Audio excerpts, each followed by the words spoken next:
चलो तो आज हम लोग नया टॉपिक स्टार्ट करेंगे। कौन सा? Packing efficiency. देखो हेलो, पैकिंग इफिशियंसी का मतलब हम लोग बतलाए थे क्या? क्षमता। क्या बतलाए थे? क्षमता। और पैकिंग मतलब पैक करने का क्षमता, ठीक है ना। तो हम बतलाए थे क्या कि अगर जैसे ये रूम है, ये क्या है? रूम है। ये रूम को मान लो क्यूबिक से, कैसा से? क्यूबिक से। और इस रूम में बहुत सारा फुटबॉल डालो, बहुत सारा फुटबॉल डालो। तो क्या फुटबॉल से इस रूम का पूरा स्पेस ऑक्यूपाई हो सकता है? नहीं हो सकता है। क्यों नहीं हो सकता है? क्योंकि जब देखा था उस दिन हम लोग जब एक बॉल के ऊपर दूसरा तीसरा बॉल रखे थे तो बीच में क्या बच रहा था? स्पेस, जिसको वॉइड बोले थे। क्या बोले थे? वॉइड बोले थे, ठीक है ना। तो उसी तरह से जब हम लोग बहुत सारा फुटबॉल रखेंगे तो उसके बीच में बहुत सारा स्पेस बच जाएगा। समझ में आया?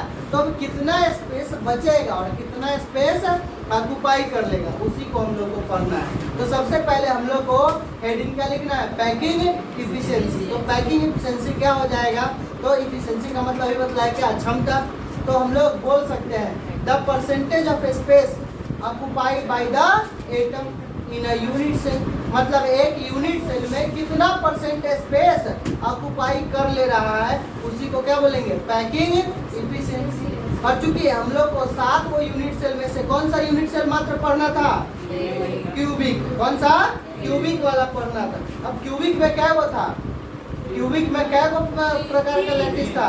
3 प्रकार का, एक प्रिमिटिव यूनिट सेल और एक एफसीसी और एक बीसीसी। प्रिमिटिव में नंबर ऑफ एटम कितना था? 1, मतलब Z बराबर 1। उसके बाद बीसीसी में कितना था? 2। और एफसीसी में कितना था? 4। 1 2 3 नंबर की काउंटिंग करो तुम लोग, नर्सरी क्लास में पढ़ा रहे हैं। समझ में आया? तो हम लोग क्या है, पहला हेडिंग, सबसे पहले हेडिंग लिखो। हेलो, जब समझाएंगे, जब वो बोला तब नहीं लिखना, अभी तत्काल लिख सकते हो। तो हेडिंग लिखो क्या? Packing efficiency. पैकिंग इफिशियंसी को शॉर्ट कोट में किससे रिप्रेजेंट करेंगे? पी से। तो पैकिंग इफिशियंसी का डिफिनेशन क्या हो जाएगा बालक? The percentage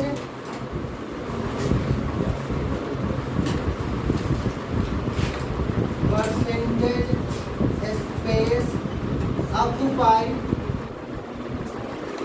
occupied by the atom in a unit cell is called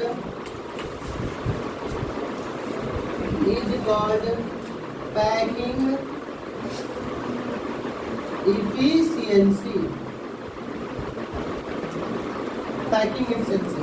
hello, अब एक तो हम लोग सबसे पहले अब एक बात बताओ। हेलो, जैसे परसेंटेज निकालते हैं तो क्या करते हैं? कोई भी चीज का ऑक्टेन डिवाइडेड बाय टोटल गुने क्या कर देते हैं? 100।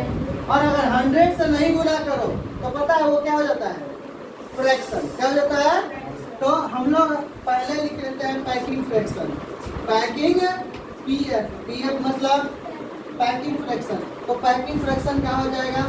Volume of atom by volume of unit cell.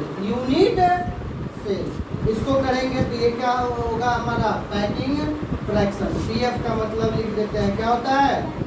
Packing fraction होता है। Packing fraction. हेलो बालक, पैकिंग फ्रैक्शन होता है। पीएफ का मतलब पैकिंग फ्रैक्शन। और इसी में गुना 100 कर दो तो क्या हो जाएगा? Packing efficiency. क्या हो जाएगा? Packing efficiency. तो पैकिंग इफिशियंसी का क्या करेंगे? वॉल्यूम ऑफ एटम, अब बट्टा में क्या हो जाएगा? Volume of unit cell.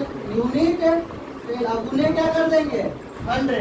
तो ये क्या आ जाएगा? पैकिंग इफिशियंसी हमारा आ जाएगा। अब लोग बालक एक बात बतलाओ, क्योंकि एटम कैसा होता है? स्फेरिकल। हेलो, एटम कैसा होता है? समझ में आ रहा है? एटम कैसा होता है? और हम लोग जो यूनिट सेल पढ़ने जा रहे हैं वो कौन सा पढ़ने जा रहे हैं? क्यूबिक। अरे क्या पढ़ने जा रहे हैं? क्यूबिक। तो इन अ क्यूबिक, चाहे सीधा, ठीक है, ऐसे हाँ हेडिंग लिखो। इन अ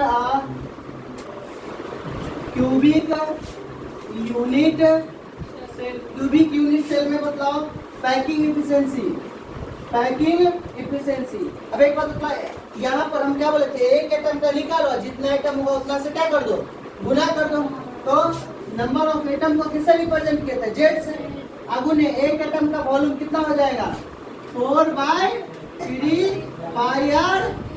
बट्टा में क्या हो जाएगा, ए क्यूब। अरे ये क्या है, अरे ये यूनिट सेल कैसा है, क्यूबिक। तो क्यूब का वॉल्यूम क्या होता है, साइड का क्यूब, साइड भुजा का क्यूब। तो यहाँ पर क्या हो जाएगा, ए क्यूब। अब गुने क्या कर दो, 100। तो ये निकल जाएगा तुम्हारा क्या, अरे क्या निकलेगा, पैकिंग इफिशिएंसी। हाँ, पैकिंग इफिशिएंसी। अब चूंकि हम लोग को क्या है, वो पैकिंग इफिशिएंसी पढ़ना है बालक।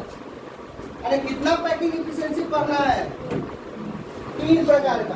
कितना प्रकार का, अरे क्यूब में 3 वैरायटी ना था, तीनों का हम लोग पढ़ेंगे। जल्दी इसको छापो,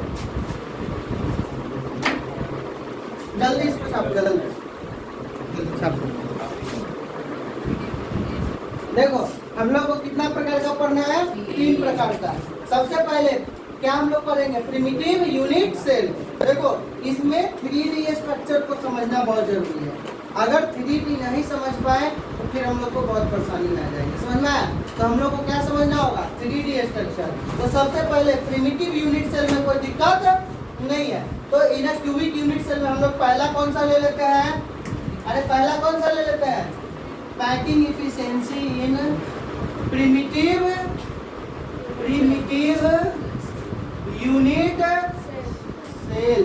प्रिमिटिव यूनिट सेल लेते हैं, कौन सा सेल, प्रिमिटिव यूनिट सेल। अब एक बात बताओ, प्रिमिटिव यूनिट सेल में कॉर्नर में था, हम लोग इसका मात्र एक फेस लेते हैं, ठीक है, क्योंकि 3D लेंगे तो हम लोग को सही से क्लियर दिखेगा नहीं। तो हम लोग क्या लेते हैं, एक फेस। तो एक बात बताओ, हम लोग प्रिमिटिव यूनिट सेल में क्या होगा, 4 गो एटम नीचे और 4 गो एटम ऊपर, ऐसा ही रहता है ना। ये देखो ये हो गया, और इसी के 4 ऊपर रहेगा तो क्या हो जाएगा, क्यूबिक। अरे प्रिमिटिव यूनिट सेल में यही था ना, 4 8 गो कॉर्नर पर खाली रहता है।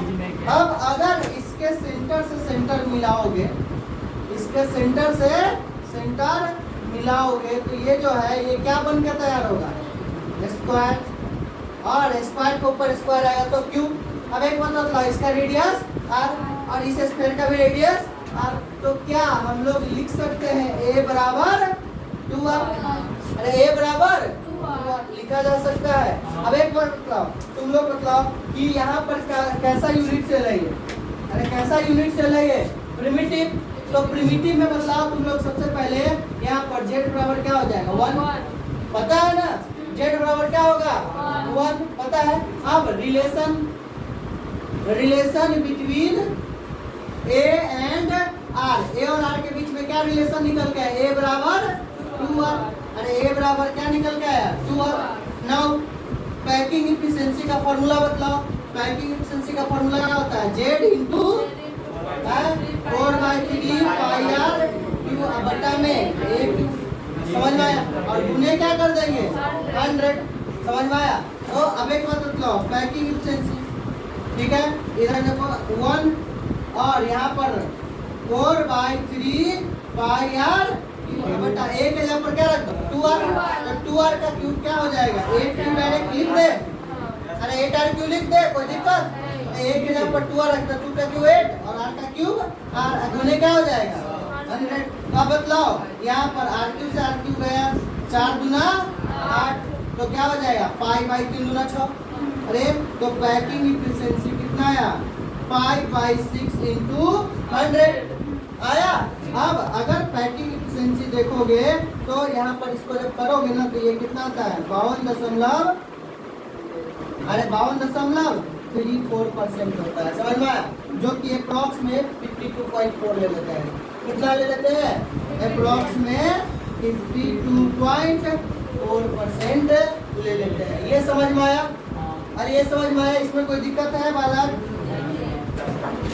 अरे आया समझ में। दूसरा देखो, ये बहुत आसान था। दूसरा तीसरा देखो, इसको हम पहले समझाते हैं फिर लिखाएंगे। देखो इधर देखो, हम लोग जो है यहाँ पर कौन सा पढ़े हैं, प्रिमिटिव यूनिट सेल। क्या पढ़े हैं, प्रिमिटिव यूनिट सेल। रुक जा, इसको लिखो पहले 2 मिनट। हाँ, तो यहाँ पर ये समझ में आ गया। अरे आया। और इसमें हम क्या बोले हैं, पैकिंग इफिशिएंसी इतना है, तो भरा हुआ इतना है। तो खाली कितना होगा बालक? तो इम्प्टी स्पेस भी पूछ सकता है, इम्प्टी स्पेस। तो इम्प्टी स्पेस कितना हो जाएगा? तो 100 माइनस 52.4 मतलब 47.6%। क्या हो जाएगा? खाली जगह। क्या हो जाएगा? खाली जगह। अब बालक हम लोग को नेक्स्ट देखना है दूसरा ऐसे हम लोग देखेंगे पैकिंग इफिशिएंसी इन बीसीसी। अब बालक बीसीसी देखने से पहले एफसीसी को समझो। एफसीसी में याद है क्या बतलाए थे? 8 कॉर्नर पर एटम होगा और सभी फेस पे होगा, सभी। तो हम लोग मात्र एक फेस का लेते हैं। देखो इधर कितना फेस का? एक फेस का। देखो हम लोग एटम लेते हैं, ठीक है। अब एक बात बतलाओ, यहाँ पर जो है हम लोग, ठीक है, यहाँ पर जो है हम लोग लेते हैं। अब ये मान लो ये क्या है? ये 4 एटम। चुप है, ये क्या है? ये 4 एटम। ये क्या है? 4 एटम है। अभी ये 4 एटम ऐसे था, देखो यहाँ पर ये 4 एटम इस तरीके से था। तो अब ये जो 4 एटम इस तरीका से था, हेलो, तो यहाँ पर हम लोग क्या किए हैं? देखो सेंटर से सेंटर मिलाए हैं तो A बराबर 2 आ रहा है, A बराबर 2 आ रहा है। लेकिन एफसीसी में क्या होगा? इसके बीच में जो गैप है इसमें एक और एटम घुसेगा। अरे घुसेगा। तो अब एक बात बतलाओ, इसके बीच में, ठीक है ना, जरा आप तो निशान इधर तुमको तुमको हाँ इधर कैमरा की तरफ देखना चाहिए। अब देखो ये है, ये क्या था?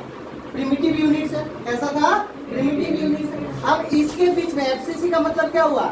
इसके बीच में एटम जाएगा। अब बतलाओ तो जा रहा है क्या? नहीं जा रहा। इसको जबरदस्ती अगर डालेंगे, ठीक है, तो ये क्या होगा? अरे इसको याद है, अरे याद देखो ना, ये पहला है। हाँ, ये मेरे हाथ के बगल में लाओ। अब एक बात बतलाओ, ये देख रहा है? अब बतलाओ तो रेड वाला एटम क्या एक दूसरे से टच में है? कोई भी कैसे टच में है? डायगोनली टच में है। अरे डायगोनली क्या है? ये लगातार डायगोनली टच में है। अब एक बात बताओ, तो ये जो 4 एटम था, जब ये चारों एटम क्या था? प्रिमिटिव यूनिट सेल, मतलब सिर्फ कॉर्नर पर था। तो कॉर्नर पर था तो चारों का कॉर्नर पर होने के कारण चारों का जो पॉइंट हम लोग टच किए थे, तो इसमें क्या आता है? A बराबर 2 आ। लेकिन क्या इसके बीच में जब हम रखे हैं तो यहाँ पर चारों का चारों क्या हो गया? चारों का चारों अलग अलग हो गया। ये डायगोनली लेकिन टच में है। तो अगर इसको हम लोग यहाँ पर, अगर हम लोग यहाँ पर कितना एटम आ गया? 5 एटम। एक बीच में, एक कहाँ आ गया? बीच में। और 4 एटम कहाँ आ गया? कॉर्नर पर। ये 1 2 3 4 ऐसा ही था ना। अब एक बात बतलाओ, क्या यहाँ पर हम लोग सेंटर से सेंटर मिला है?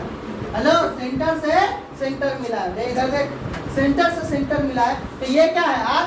ये क्या है? R। और ये साइड क्या है? A। तो क्या A बराबर 2R लिखना सही है? क्यों नहीं? क्योंकि बीच में कुछ गैप आ गया। देखो ये R प्लस ये मान लो डिस्टेंस x है, तो क्या हो जाएगा? 2R plus x distance. तो 2R डायरेक्ट लिख सकते हैं क्या? नहीं लिख सकते हैं।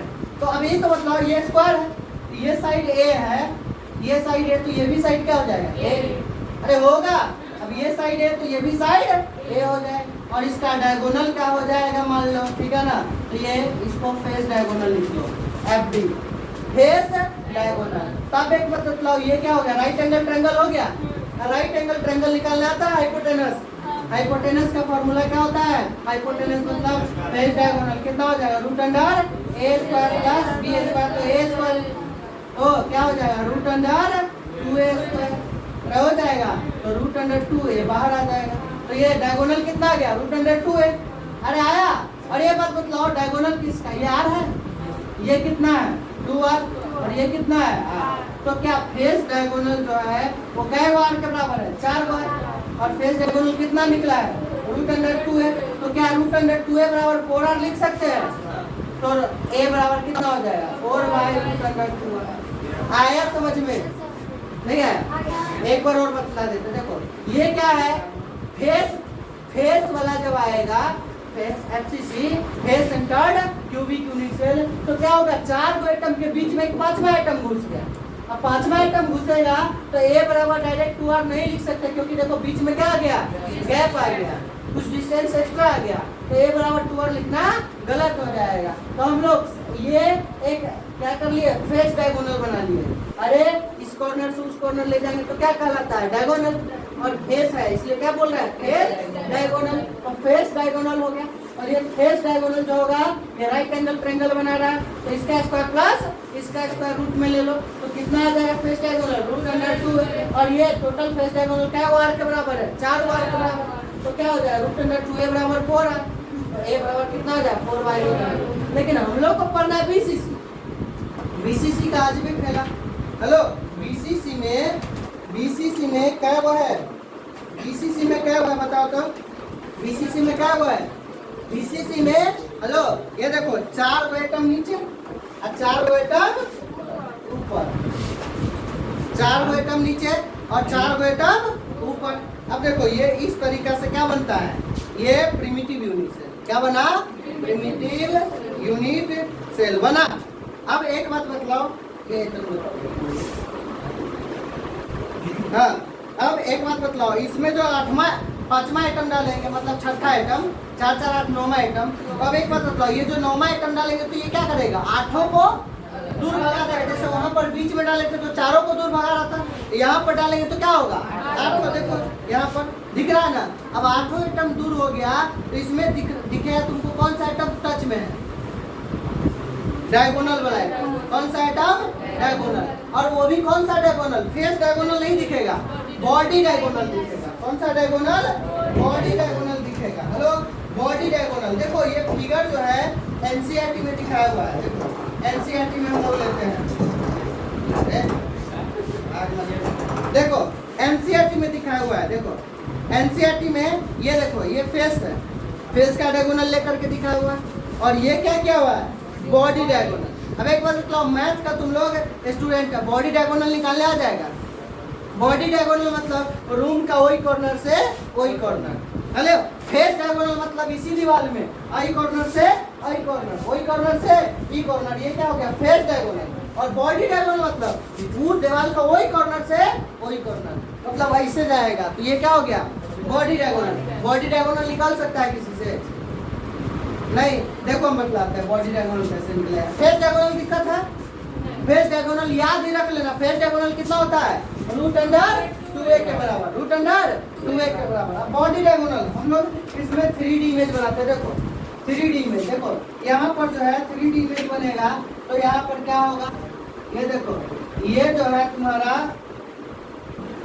ये जो है ये तुम्हारा क्या बन गया, अरे ये क्या बन गया, क्यूब, क्या बन गया, क्यूब। और इसमें चूंकि कहाँ एटम बॉडी डायगोनल में टच डायरेक्ट रहेगा तो बॉडी डायगोनल निकालना है। अब एक बात बतलाओ, क्या अभी हम लोग निकाले हैं ये वाला क्या हो जाएगा, सेंटर सेंटर फेस सेंटर हो जाएगा, फेस डायगोनल। अरे कौन सा डायगोनल, फेस डायगोनल। देखो ना ये ए था, ये ए था, ए और ए से ये क्या निकल गया, रूट अंडर 2 है। अरे आया है कि नहीं, रूट अंडर 2 है। अब एक बात बतलाओ, यहाँ पर जो है एक नया लो, यहाँ से ये ट्रायंगल क्या मान लो ए बी सी, और यहाँ पर एक डी मान लो।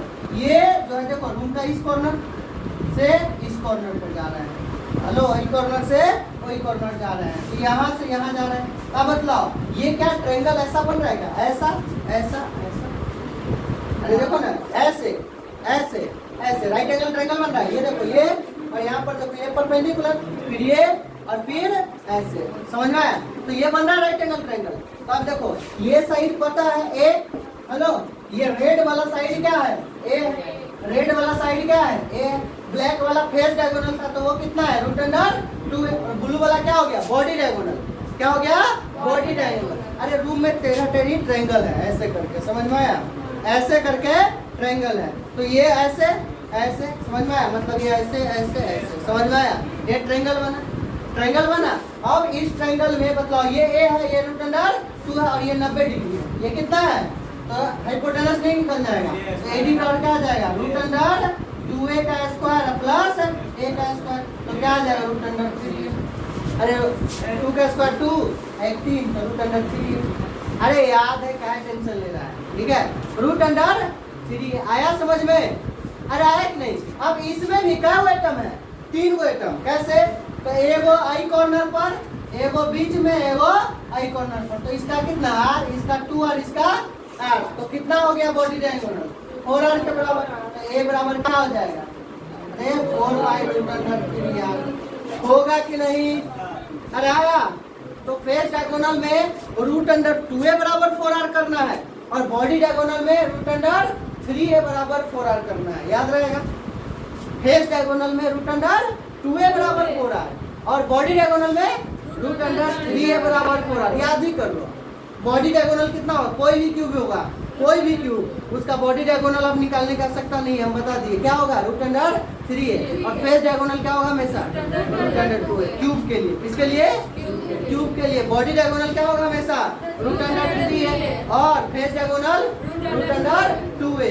तो √2a बराबर 4r कर दो एक में, और एक में √3a बराबर 4 कर दो। तो यहाँ पर चूंकि हम लोग पहले पढ़ रहे हैं बीसीसी, पहले क्या पढ़ रहे हैं, बीसीसी। वो बीसीसी इसलिए पढ़ रहे हैं कि अरेंजमेंट में ये 52.4 है, तो उससे ज्यादा उसमें होगा और सबसे ज्यादा एफसीसी में होगा, इसलिए हम लोग पढ़ रहे हैं।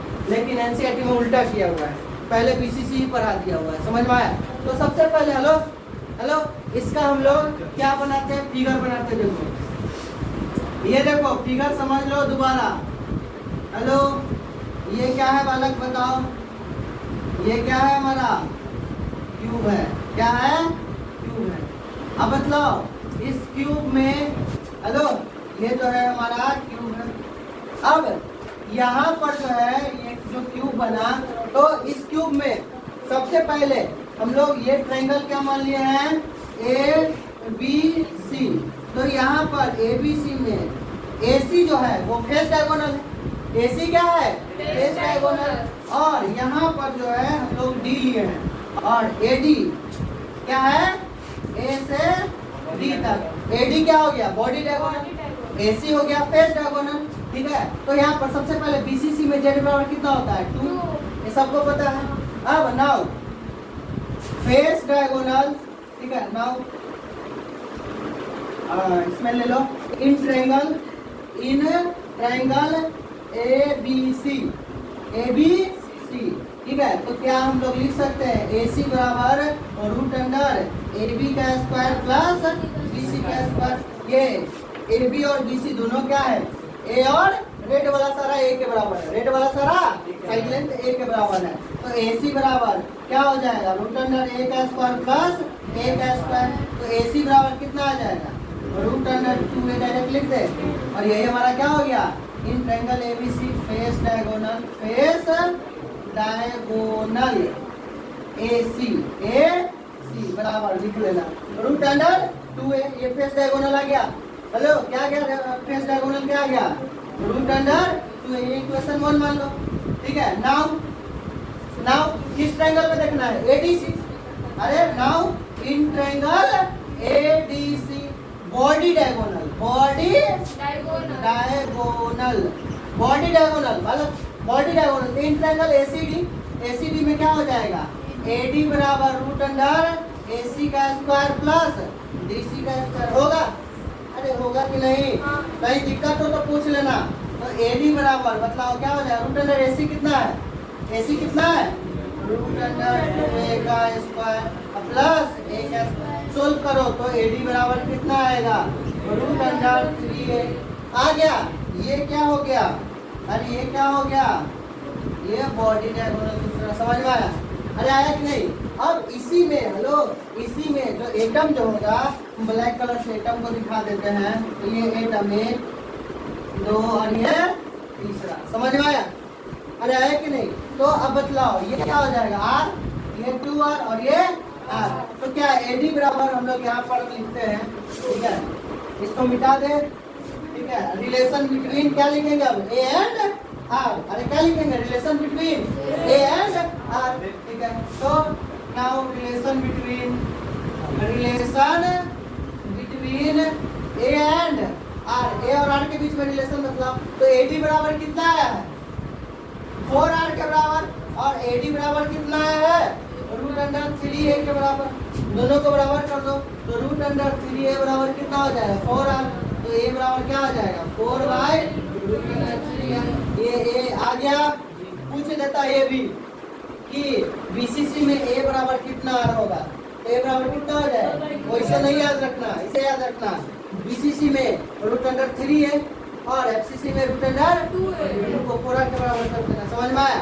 तो यहाँ पर बतलाओ, हेलो यहाँ पर बतलाओ ना पैकिंग एफिशिएंसी कितना हो जाएगा? Z into volume of atom, अब बट्टा में क्या हो जाएगा?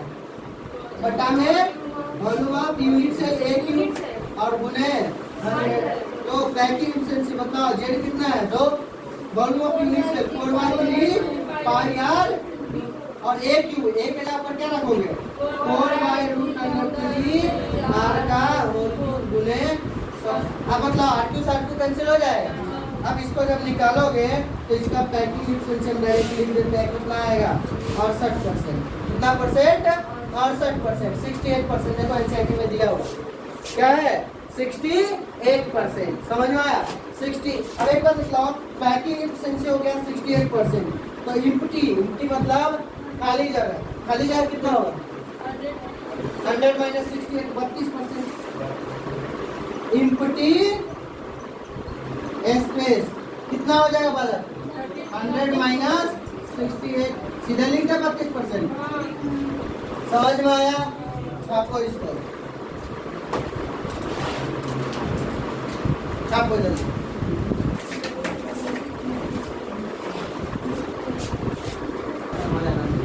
नेक्स्ट देखो, हेलो नेक्स्ट देखो, थर्ड नंबर क्या वाला? पैकिंग इफिशिएंसी इन एफसीसी। हेलो पैकिंग इफिशिएंसी इन एफसीसी। एफसीसी क्या था? मतलब एफसीसी क्या था? तो एक सेंटर में एटम और 1 2 3 4 यही था ना।